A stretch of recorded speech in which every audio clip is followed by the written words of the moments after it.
Assalamualaikum warahmatullahi wabarakatuh. Kami dari Kelompok 8 akan menjelaskan hasil diskusi kami terkait materi yang berjudul Stabilisasi, Penyesuaian, Reformasi, dan Privatisasi. Anggota kelompok 8 kami yaitu yang pertama sendiri Tolo Juniman Gula sebagai moderator, yang kedua Dinda Marisa sebagai pemateri, dan yang ketiga Risya Suci Ramadan pemateri.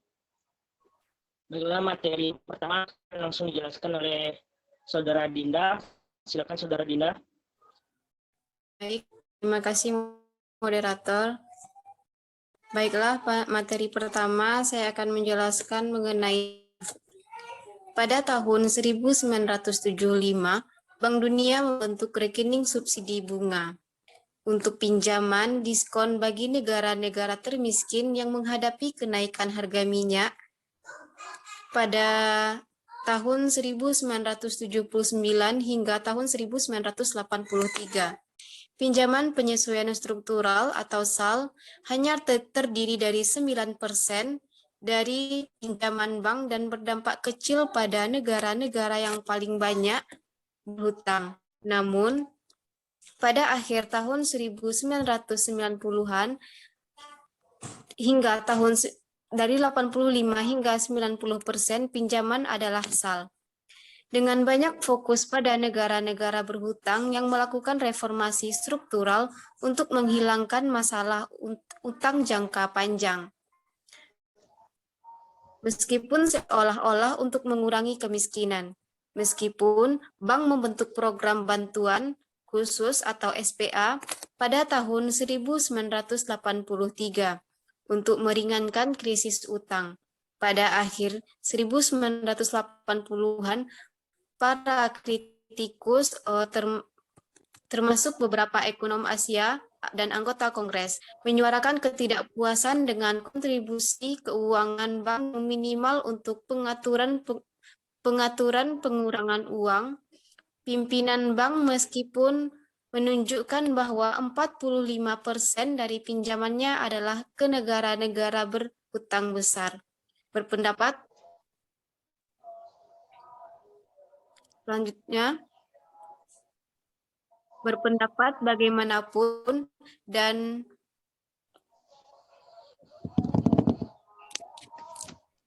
bukan jaminan keuangan untuk pinjaman bank komersial ke negara-negara berpenghasilan menengah. Setelah tahun 1987, kelompok Bank Dunia, jendela pinjaman lunaknya, Asosiasi Pembangunan Internasional atau IMF penyesuaian struktural, kemudian fasilitas pengurangan kemiskinan dan pertumbuhan, dan donor bilateral memusatkan SPA pada pendapatan rendah yang tertekan utang Sub-Sahara Afrika. SPA meningkatkan pembiayaan bersama untuk penyesuaian dengan donor lain dan memberikan keringanan utang yang lebih besar, termasuk pembatalan utang dari bantuan dan penjadwalan ulang lunak utang komersial dari pemerintah kreditur. Juga fasilitas pengurangan hutang untuk negara-negara miskin yang tertekan hutang pada tahun 1989 dan bergabung dengan IMF pada tahun 1996 untuk membentuk inisiatif untuk negara-negara miskin berhutang tinggi.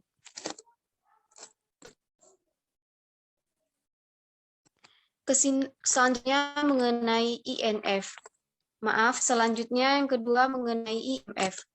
Keseimbangan neraca pembayaran mengacu pada keseimbangan internasional pada barang dan jasa. Keseimbangan selama siklus bisnis tanpa inflasi yang tidak semestinya pengangguran, tarif, dan kontrol pertukaran. Negara-negara dengan defisit neraca pembayaran yang kronis pada akhirnya perlu meminjam ke luar negeri, seringkali dari IMF sebagai pemberi pinjam terakhir.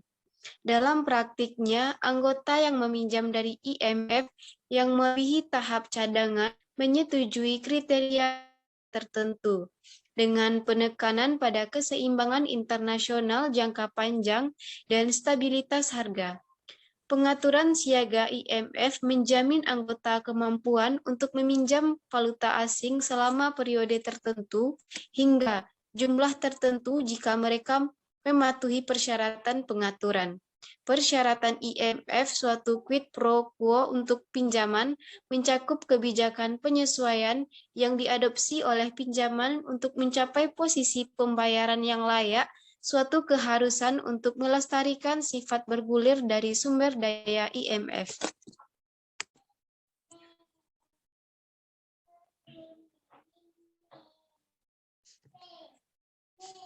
Meskipun signifikasi kuantitatif pinjaman IMF untuk defisit eksternal LCD kecil, segala persetujuan IMF diperlukan sebelum Bank Dunia, Bank Pembangunan Regional, pemberi pinjaman bilateral dan multilateral, dan bank komersial menyediakan dana.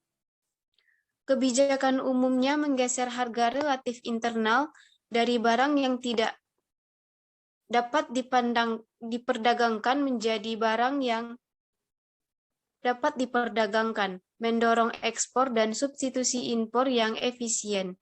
Meskipun kebijakan memindahkan daya beli dari daerah perkotaan ke pedesaan, konsumen ke investor, tenaga kerja ke modal, subkelompok dalam kategori ini mungkin terpengaruh dengan sangat berbeda. Selain itu, pejabat pemerintah yang mengawal dan menyelenggarakan program masih memiliki keleluasaan dalam mendistribusikan penghargaan dan sanksi. Kondisi yang melekat pada kredit IMF terkadang memicu ketidakpuasan anggota, seperti dalam kerusuhan anti penyesuaian struktural Nigeria pada pertengahan tahun 1989. Kebijakan ini mungkin mengharuskan pemerintah mengurangi defisit dengan anggaran melalui peningkatan pendapatan pajak dan pemotongan belanja sosial, membatasi penciptaan kredit, mencapai harga pasar, meliberalisasi perdagangan, mendevaluasi mata uang, menghilangkan kontrol harga atau menahan lapangan kerja, sektor publik, dan tingkat upah. IMF membantu kredit domestik, nilai tukar, target utang, dan instrumen kebijakan lainnya untuk efektivitas.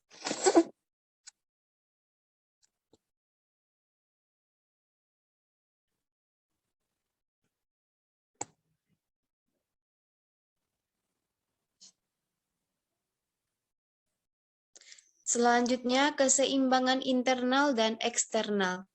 Suatu negara perlu menyesuaikan setiap kali gagal mencapai keseimbangan pembayaran dan keseimbangan makroekonomi domestik, yaitu keseimbangan yang mengacu pada keseimbangan eksternal dan internal.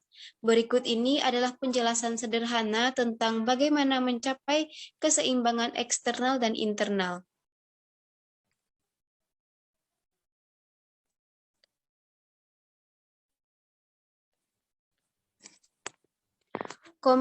Komisi Ekonomi untuk Afrika pada tahun 1985, contoh permainan Bank Dunia yang terampil melawan IMF untuk keuntungan hubungan masyarakat melibatkan Presiden Ibrahim Babangida yang dari tahun 1985 hingga 1986 melakukan dialog selama setahun dengan publik Nigeria, yang mengakibatkan penolakan persyaratan pinjaman IMF. Pemerintah militer Babangida mendapatkan persetujuan siaga dari IMF, tetapi menolak persyaratannya. Sementara setuju untuk memperlakukan persyaratan serupa dengan sendirinya yang disetujui oleh bank. Pada bulan Oktober tahun 1986, bank dengan dukungan komersial dan pusat dari barat memberikan 1.020 juta US dollar dalam bentuk pinjaman yang dicairkan dengan cepat dan 4 4,280 juta US dollar dalam pinjaman proyek 3 tahun. Negara-negara yang menghadapi defisit eksternal yang terus-menerus dapat meminjam ke luar negeri tanpa mengubah kebijakan ekonomi, layak jika defisit bersifat sementara. Meningkatkan pembatasan perdagangan dan kontrol pertukaran yang mengurangi efisiensi dan mungkin melanggar aturan nasional tetapi dapat ditoleransi.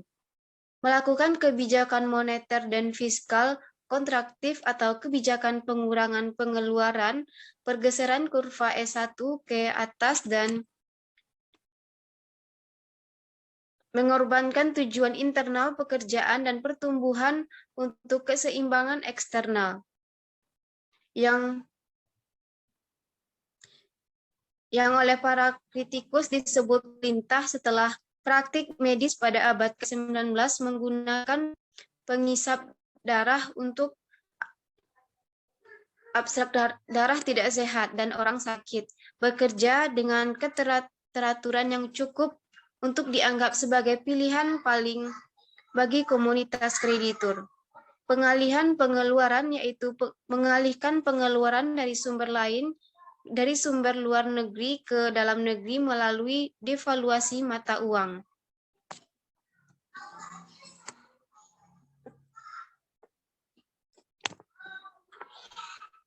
Selanjutnya, kritik terhadap program penyesuaian IMF Bank Dunia.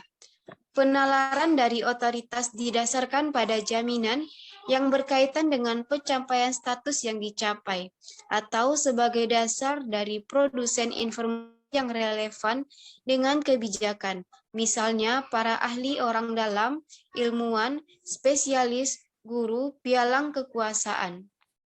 Banyak kritikus LCD merasa IMF hanya berfokus pada permintaan sementara, mengabaikan kapasitas produktif dan perubahan struktural jangka panjang. Para kritikus ini berpendapat bahwa biaya penggunaan program penghematan, kebijakan moneter dan fiskal kontraktif yang ditentukan oleh IMF. Namun, meskipun IMF telah merasakan perannya sebagai penyedia stabilitas moneter dan likuiditas internasional, bukan pembangunan komponen lunak dari pinjaman penyesuaian strukturalnya yang dimulai pada tahun 1986 lebih menekankan pembangunan. Ekonomi ekskla menekankan perlunya perubahan kelembagaan dan struktural ekonomi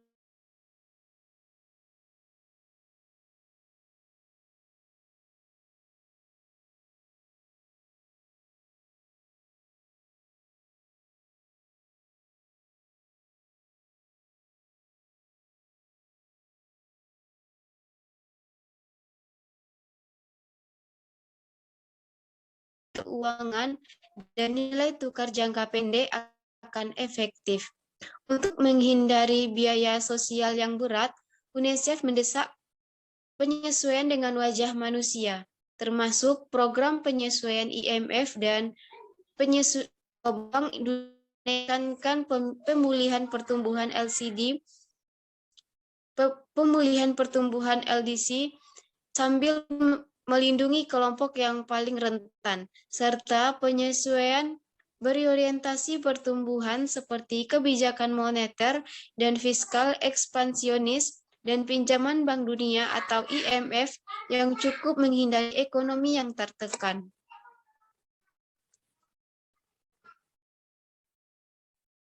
Menurut UNICEF, pemberdayaan dan partisipasi kelompok rentan, mereka yang tidak memiliki tanah, kaum miskin kota, dan perempuan sangat penting untuk meningkatkan kebijakan dan melindungi kelompok ini dan anak-anak, terutama mereka yang kekurangan gizi. Dalam kritikannya terhadap program penyesuaian Bank Dunia dan IMF, Komisi Ekonomi PBB untuk Afrika menawarkan kerangka alternatif Afrika untuk program penyesuaian struktural untuk pemulihan dan transformasi sosial ekonomi pada tahun 1989 seperti kaum strukturalis, ECA menolak resep ortodoks untuk struktur ekonomi Afrika yang buruk seperti UNICEF. ECA mengeluh bahwa konsekuensi sosial tradisional yang merugikan dari program penyesuaian struktural adalah penurunan pendapatan per kapita dan upah real, meningkatnya pengangguran dan setengah pengangguran, memburuknya tingkat pelayanan sosial, pemotongan pengeluaran publik sosial, jatuhnya standar pendidikan dan pelatihan, meningkatkan masalah gizi dan kesehatan, dan meningkatnya tingkat kemiskinan dan ketimpangan pendapatan.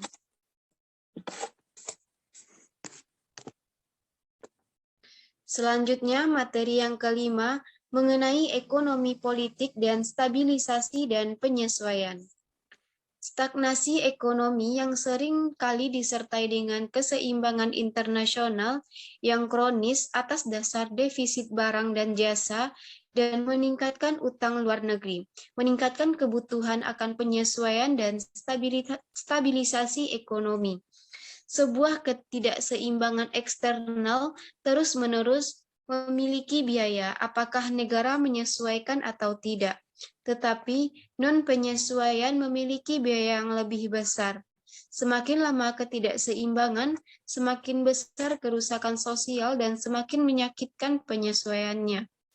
Lebih dari 1 dekade pertumbuhan yang lambat, kenaikan biaya pinjaman, pengurangan bantuan konvensional, krisis utang yang meningkat, dan liberalisme ekonomi yang meningkat dari donor, IMF, dan Bank Dunia memaksa elit LDC untuk mengubah strategi mereka selama tahun 1980-an dan 1990-an.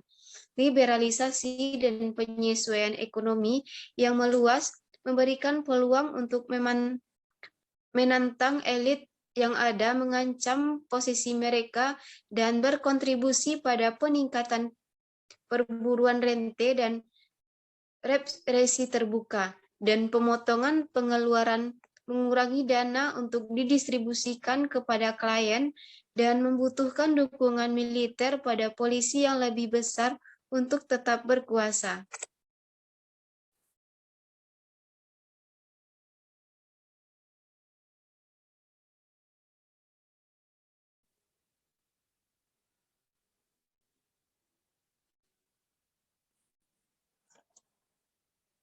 Yang keenam, mengenai temuan empirik. Program penyesuaian IMF dan Bank Dunia berupaya memulihkan kelangsungan neraca pembayaran dan mempertahankannya dalam lingkungan stabilitas dan harga dan tingkat pertumbuhan yang berkelanjutan. Seberapa berhasilkah program-program ini? Program penyesuaian yang mengakibatkan pengalihan pengeluaran dari sumber luar negeri ke dalam negeri, biasanya melalui devaluasi. Diharapkan dapat memperbaiki keseimbangan eksternal sekaligus meningkatkan pertumbuhan. Sebuah studi Bank Dunia tahun 1988 terhadap 54 LDC yang menerima pinjaman penyesuaian selama tahun 1980 sampai 1987 menunjukkan bahwa lebih dari separuh penerima meningkatkan rekening mereka saat ini. Namun rata-rata pertumbuhan mereka lebih lambat dari sebelumnya, meskipun secara signifikan lebih tinggi dalam jangka pendek, walaupun tidak lebih berkelanjutan daripada non-recipient.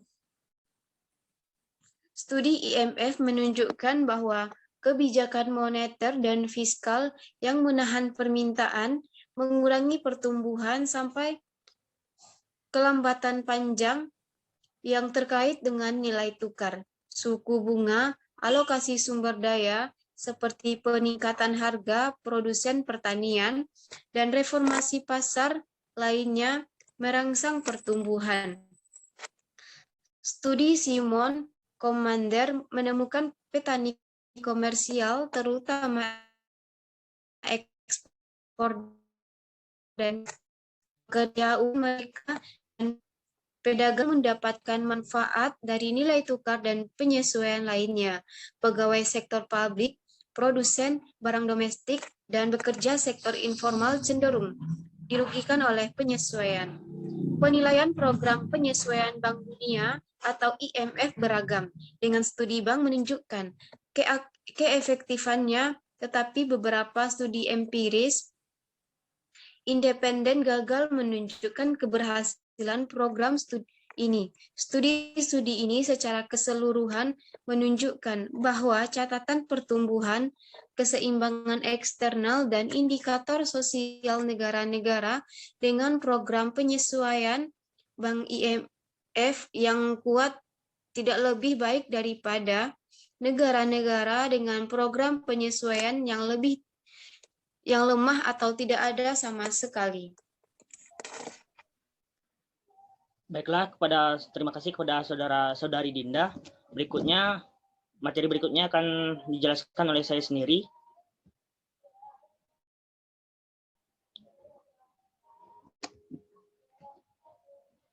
Dari berikutnya yaitu tahap reformasi perdagangan nilai tukar dan pasar modal. Meskipun pengendalian harga, ketidaksejajaran nilai tukar, dan defisit anggaran pemerintah berkontribusi pada krisis utang, pembebasan langsung pasar dan kontraksi pengeluaran mungkin tidak menyelesaikan ketidakseimbangan. Banyak negara yang menyesuaikan merasa bahwa Bank Dunia dan IMF hanya fokus pada pengurangan permintaan. Liberalisasi perdagangan di tengah stabilisasi, bahkan jika memungkinkan secara politis dapat melanggengkan krisis anggaran pemerintah. Seperti yang dikatakan Mosley, Haringan, dan Toy, dengan imobilitas tenaga kerja dan sumber daya, liberalisasi awal perdagangan eksternal, dan stimulasi sisi penawaran dalam satu ledakan yang luar biasa mengakibatkan meningkatnya pengangguran, inflasi, dan pelarian modal, dan selanjutnya merusak program penyesuaian. Kegagalan trade from ini konsisten dengan teori terbaik kedua. Penerapan teori ini menunjukkan bahwa liberalisasi perdagangan sementara harga lain masih dikendalikan mungkin lebih buruk daripada mendistorsi semua harga. Para kritikus berpendapat bahwa baik rekomendasi maupun implementasi Bank Dunia maupun IMF tidak memiliki banyak hubungan dengan urutan reformasi. Seringkali Bank Dunia meminta liberalisasi perdagangan lebih awal tanpa membatasi impor yang harus diterapkan. Jika negara memulai dengan reformasi pasokan yang membutuhkan waktu lebih lama, kurangnya pengendalian permintaan akan berkontribusi pada inflasi yang tidak terkendali. Namun penerima pinjaman penyesuaian juga perlu menghindari pengekangan permintaan awal yang berlebihan yang menekankan perekonomian. Devaluasi simultan seperti pada tahap 2 dapat menghindari efek kontraksi ini.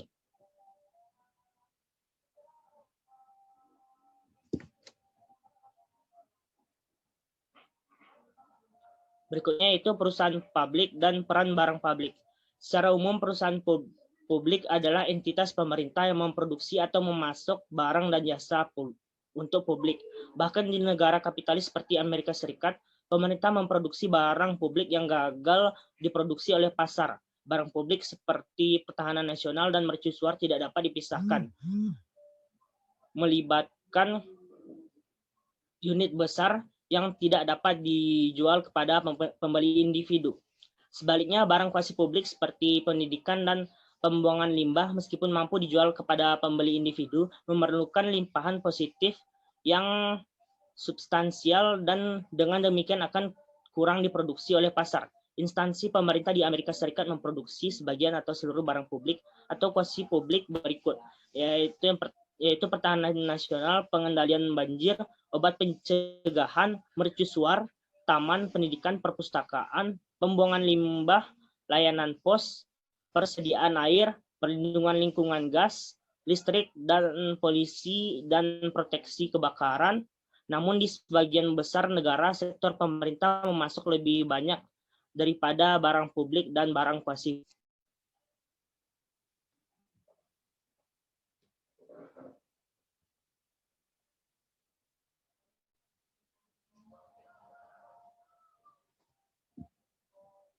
Berikutnya yaitu argumen perusahaan publik.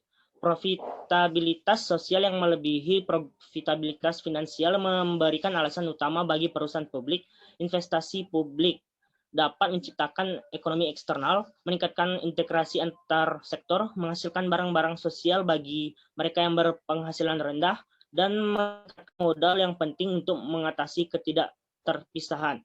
Seringkali pejabat menunjukkan bahwa menciptakan lapangan kerja baru adalah alasan untuk mendirikan perusahaan negara. Selain itu, perusahaan publik dapat menyelamatkan perusahaan swasta yang bangkrut di sektor-sektor kunci, dan inisiatif negara dapat menggantikan kewirausahaan swasta ketika resiko tinggi, pasar modal buruk, atau informasi yang jarang.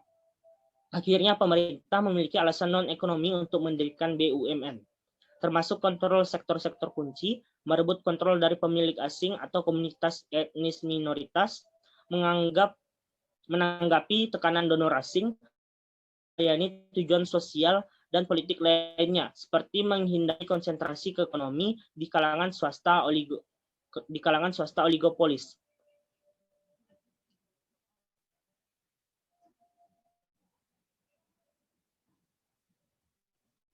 Berikutnya yaitu definisi BUMN.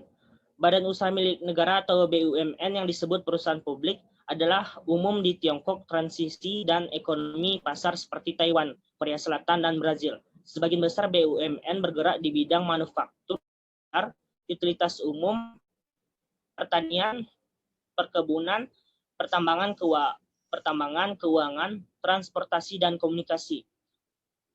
Perusahaan negara sendiri terdiri dari perusahaan di mana pemerintah adalah pemilik utama atau di mana negara dapat mengangkat atau memberhentikan chief executive officer. Dan yang kedua, yang menghasilkan atau menjual barang atau jasa kepada publik atau perusahaan lain di mana pendapatan memiliki hubungan dengan biaya.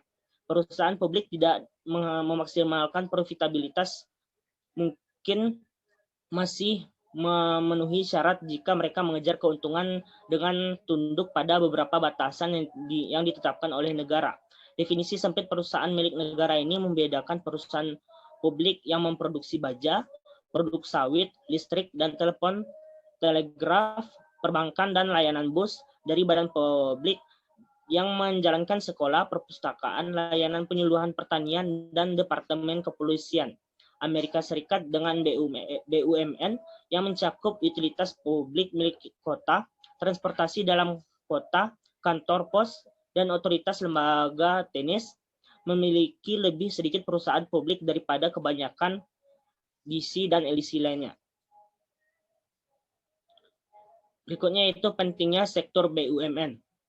Dalam sistem perekonomian nasional, BUMN ikut berperan menghasilkan barang dan jasa yang diperlukan dalam rangka mewujudkan sebesar-besarnya kemakmuran masyarakat. Peran BUMN dirasakan semakin penting sebagai pelopor atau perintis dalam sektor-sektor usaha yang belum diminati oleh swasta.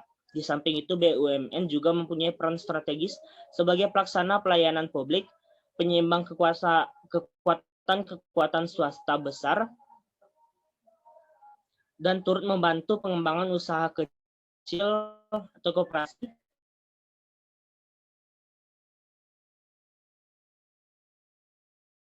BUMN juga salah satu sumber penerimaan negara yang signifikan dalam BUMN tersebut diwujudkan dalam kegiatan usaha pada hampir seluruh sektor perekonomian, seperti sektor pertanian, perikanan, perkebunan, kehutanan, manufaktur, pertambangan, keuangan, pos dan telekomunikasi,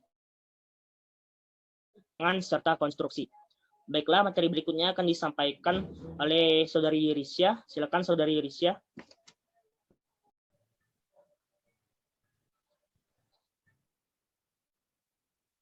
Baiklah, terima kasih kepada teman saya Tolo. Saya akan mengenalkan sedikit materi tentang kriteria BUMN dan swasta. Menurut Susi Susanti Adinugroho bahwa pengecualian bagi BUMN seyogianya dilakukan secara bersyarat dengan kriteria-kriteria yang harus dipenuhi BUMN sebelum memegang hak monopoli, seperti harus profesional dan transparan. Ada 2 kriteria yuridis yang harus dipenuhi BUMN atau lembaga lainnya untuk mendapatkan hak monopoli tersebut, yaitu yang pertama, barang atau jasa yang dihasilkan harus menguasai hajat hidup orang banyak dan masuk dalam cabang-cabang produksi yang penting bagi negara. Yang kedua, keharusan diaturnya hal tersebut dalam bentuk undang-undang. A. BUMN Persero. Adapun kriteria BUMN Persero adalah sebagai berikut. Pendirian BUMN Persero diusulkan oleh Menteri kepada Presiden. Pendiriannya dilakukan oleh Menteri sesuai perundang-undangan yang berlaku. Modal perseroan terbatas terbentuk saham. Sebagian atau seluruh modal BUMN Persero merupakan milik negara, berasal dari kekayaan negara. Selanjutnya, badan usaha tidak mendapatkan fasilitas dari negara. Pimpinan badan usaha Persero adalah direksi. Organ Persero adalah RUPS, direksi, dan komisaris. Hubungan usaha diatur dalam hukum perdata.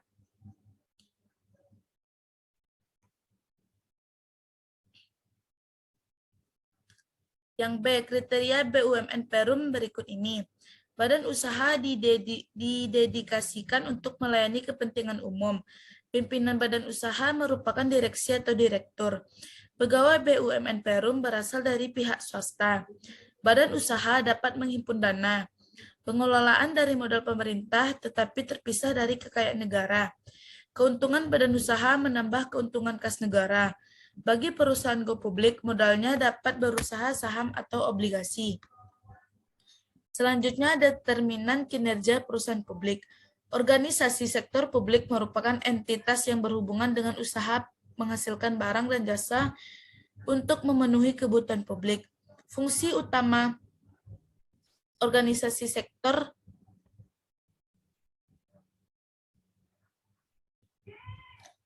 organisasi sektor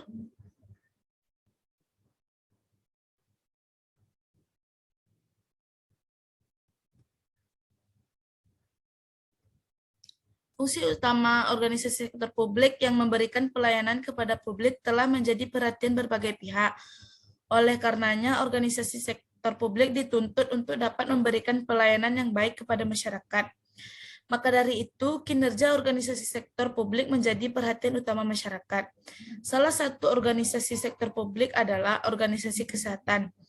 Rumah sakit ataupun puskesmas merupakan organisasi sektor publik yang menyelenggarakan pelayanan kesehatan tingkat dasar milik pemerintah. Menurut Anggarini Yunita dan Behendra Puranto pada tahun 2010, selain pengelolaan keuangan terdapat instrumen lain yang perlu diperhatikan dalam melaksanakan kebijakan, yaitu kualitas SDM.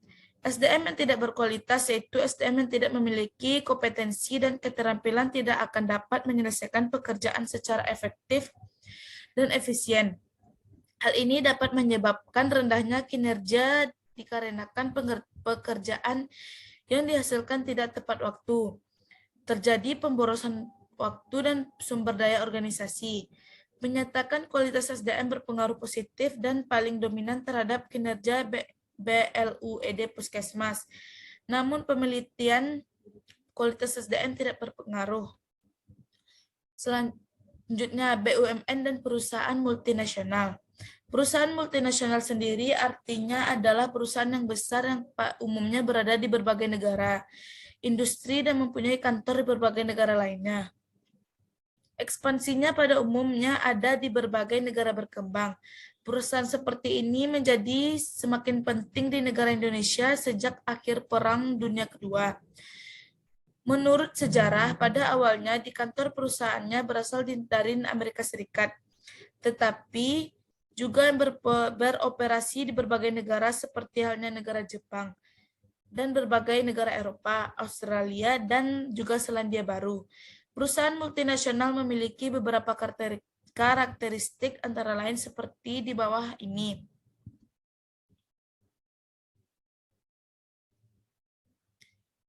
Yang pertama, mempunyai anak perusahaan atau cabang di luar negeri. Yang kedua, punya teknologi canggih.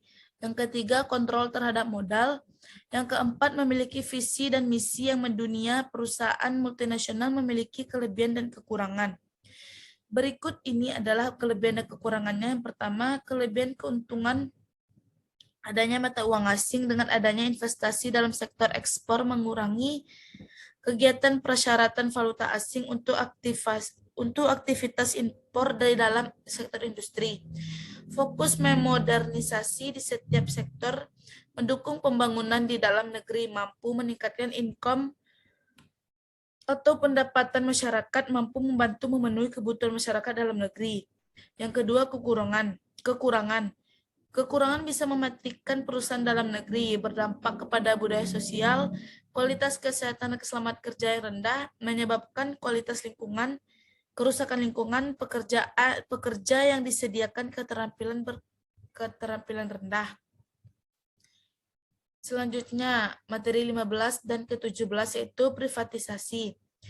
Menurut Undang-Undang Nomor 19 Tahun 2003, perihal badan usaha milik negara, pengertian privatisasi adalah bentuk penjualan saham milik perusahaan perseroan yang termasuk BUMN kepada pihak lain dalam upaya meningkatkan nilai perusahaan, memperluas kepemilikan saham dan memperbesar manfaat bagi negara maupun masyarakat. Adapun batas kecil dari kepemilikan saham perseroan terbatas tersebut dalam privatisasi adalah sebesar 51%. Yang dimiliki oleh negara Republik Indonesia baik sebagian maupun keseluruhan. Tujuan privatisasi yang pertama, meningkatkan produktivitas dan efisiensi perusahaan, memperluas kepemilikan masyarakat terhadap saham perusahaan perseroan, memperkuat struktur manajemen keuangan, menumbuhkan iklim usaha, kapasitas pasar, dan ekonomi makro. Yang kelima, menciptakan perusahaan persero yang berdaya saing tinggi dan berorientasi global. C. Dampak privatisasi. BUMN beberapa dampak privatisasi adalah sebagai berikut. Redistribusi kekayaan, kehilangan pekerjaan, dan kekurangan transparansi. Selanjutnya, some pitfalls privatisasi. Perangkap privatisasi di Indonesia, argumentasi bahwa privatisasi bukan merupakan satu-satunya jalan keluar untuk menyehatkan BUMN. Salah satu bisa dibaca dari kajian Irwanto pada 2006 yang memperlihatkan tidak seluruh variabel kinerja perusahaan menjadi lebih baik setelah privatisasi. Untuk variabel REO atau Return on Equity, penjualan real dan rasio utang terhadap aset memang menunjukkan perbaikan, tapi untuk ROA dan ROS tidak menunjukkan perbaikan yang signifikan setelah privatisasi. Kasus Mesir memberikan pelajaran berharga pula bahwa privatisasi perbankan malah menurunkan rasio profitabilitas dan likuiditas.